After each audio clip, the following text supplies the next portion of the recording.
Hello and welcome back. So far we have completed the model set 1, the objective part. तो जैसा कि second model set Jack का आ गया है, तो फिजिक्स का ये सेट 2 का क्वेश्चन है और इसमें हम सॉल्व करेंगे क्वेश्चन नंबर 1 से 5 तक, जो कि एमसीक्यू पार्ट ग्रुप ए का है। तो पहला क्वेश्चन इसमें है, the unit of surface charge density is. तो ये ऑप्शंस है। तो सरफेस चार्ज डेंसिटी को हम डिफाइन करते हैं एज, इसको रो से डिनोट करते हैं, and this is charge per unit area. तो चार्ज के लिए यूनिट होता है कूलॉम, एरिया के लिए हो गया मीटर स्क्वायर। सो ये हो गया सरफेस चार्ज डेंसिटी का जो यूनिट है, that is coulomb per metre square. So correct option is C. Second question is, ये तो बिल्कुल डायरेक्ट क्वेश्चन है, that is a point charge Q is placed in an electric field of intensity E. The force experienced by the charge will be. तो किसी भी charge को जब हम इलेक्ट्रिक फील्ड जिसका इंटेंसिटी E है उसमें रखेंगे तो वो फोर्स होता है that is Q times E, charge multiplied by the electric field. तो correct option is the second option, that is B, Q into E. Next question है, that is question number 3, that is for energy stored in a capacitor which of the following relation is wrong. तो यहां पर इसमें कौन सा option incorrect है? इसका मतलब है 4 ऑप्शन में से यहाँ पे 3 ऑप्शन करेक्ट होगा।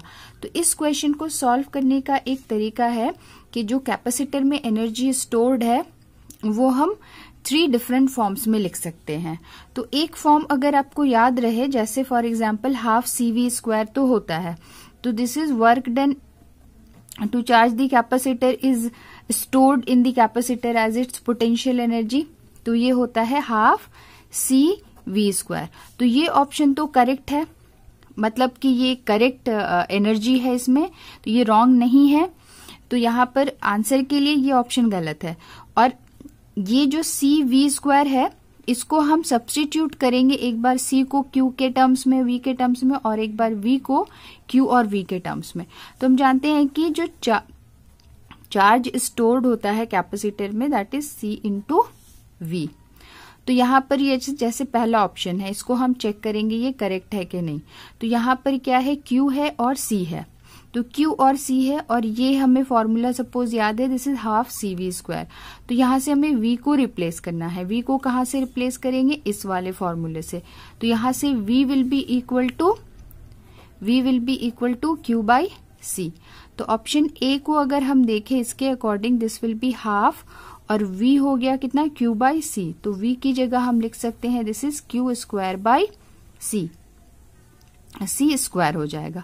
तो एक C और यहां से कैंसिल हुआ, this will be half Q² by C। तो ये जो Q² बाई C है, तो ये एनर्जी का फॉर्मूला होता है। दैट मीन्स यहां पर ये करेक्ट है, तो करेक्ट है, that means this option is wrong, मतलब ये करेक्ट है, हमें रॉन्ग ऑप्शन को चूज करना है। उसके बाद आते हैं सेकेंड ऑप्शन। सेकेंड ऑप्शन में क्या दिया है, Q into V, half into Q into V, मतलब यहां पर C नहीं है। तो C नहीं है तो इस वाले फॉर्मूले से हम अगर C को सब्स्टिट्यूट करेंगे तो C will be equal to Q by V।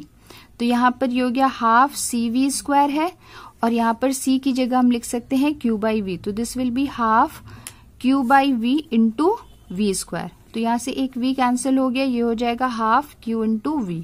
So this is also correct, मतलब this is also the formula of energy stored in the capacitor. So ये करेक्ट फॉर्मूला है, that means this option is also wrong. और ये option को तो हम लेकर चल रहे थे because this is known energy. तो ये तीनों ऑप्शन करेक्ट है। यहाँ पर जो इनकरेक्ट है that is wrong option is option C, the half CV is not the energy stored in the capacitor. Let's move to the next question, that is question number 4।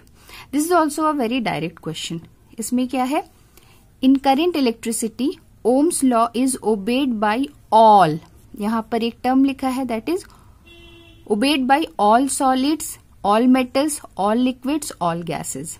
तो we know ohm's law is valid only for conductors. So all solids are not conductors, all metals are conductor, all liquids are not conductor, all gases are not conductor. So correct option here is metals. metals के लिए हमेशा ही Ohm's law ओबे करता है.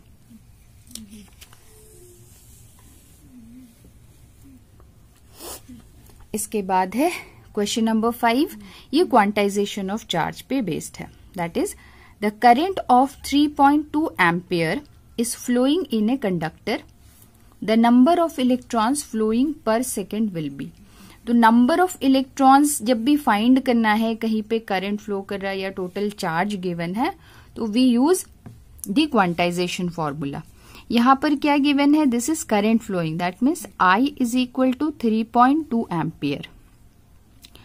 This is flowing in a conductor. The number of electrons flowing per second, मतलब time 1 second पे we have to find the number of electrons. तो we know I is equal to होता है charge flowing per unit time. तो by quantization of charge क्या हो जाएगा? NE, और टाइम यहां पर 1 सेकेंड हो गया. तो I इज इक्वल टू हो गया NE, और हमें फाइंड करना है यहां पे नंबर ऑफ इलेक्ट्रॉन्स. तो number of electrons will be the current divided by E. E क्या है? Charge on 1 electron. करंट दिया है 3.2 ampere. Charge on 1 electron we should remember that is 1.6 into 10 to the power minus 19 coulomb. तो यहां पर ये 3.2 है divided by 1.6, so this is equal to 2, और 10 टू द पावर माइनस 19 को ऊपर ले जाएंगे तो this will be 2 into 10 to the power plus 19. So correct option is option A. तो इस तरह का प्रॉब्लम काफी आता है कि अलग अलग वैल्यूज, या फिर यहाँ पे जैसे टोटल करंट फ्लो हो रहा है, तो इसी तरह का क्वेश्चन जिसमें टोटल चार्ज दिया रहता है and then you have to find the number of electrons. तो यहाँ पर ये जो बेसिकली ये वाला फॉर्मूला है, that is quantization total charge is equal to number of electrons multiplied by charge on 1 electron. ये वाला फॉर्मूला का एप्लीकेशन अगर आता है तो इस तरह का प्रॉब्लम सॉल्व हो जाता है. तो hope these questions are clear to you. अगर कोई भी डाउट है तो कमेंट सेक्शन में पूछ सकते हैं. तो नेक्स्ट वीडियो में will be back with the rest of the questions. Thank you.